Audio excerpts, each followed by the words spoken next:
அனைவருக்கும் வணக்கம். ஒரு வீடு அப்படின்னு எடுத்துக்கிட்டோன்னா அந்த வீட்டில் இறைவனோட அம்சம் நிறைந்து இருக்க வேண்டும். நம்மோட குல தெய்வமும் இஷ்ட தேவதைகளும் அதிர்ஷ்ட தேவதைகளும் நம்ம வீட்டில் நிரந்தரமாக வாசம் செய்தால்தான் நம்மளுடைய வீடு சுபிக்ஷமாக இருக்கும்.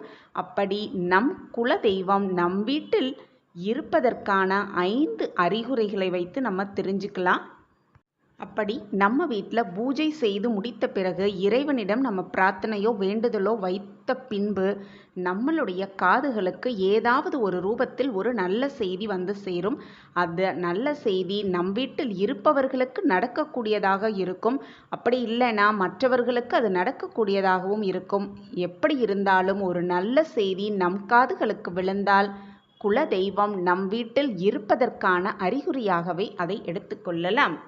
அது மட்டும் அல்லாமல் சில சமயம் நம்ம வீட்டில் சுப செய்திகளை பேசிக்கிட்டு இருக்கும்போது ஒரு விதமான மங்களகரமான மனம் வீசும், நறுமணம் வீச ஆரம்பிக்கும்.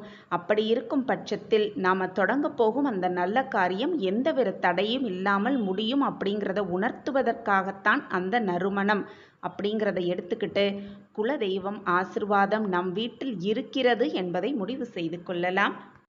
சில சமயம் ஒரு விஷயத்தை செய்தே ஆக வேண்டும் அப்படின்ற கட்டாயம் நமக்கு இருக்கும். ஆனால் கடைசி சமயத்தில் அதை நம்ம செய்ய முடியாமல் போயிடும்.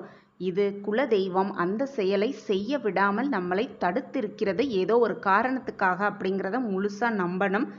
கொஞ்ச நாள் கழித்து நமக்கே புரிய வரும், ஓ இதற்காகத்தான் இந்த வேலையை நாம் செய்யவில்லை, தடுத்தது அப்படிங்கிறது நமக்கு புரிய வரும். இதுவும் குலதெய்வம் நம் வீட்டில் இருப்பதற்கான அறிகுறிதான்.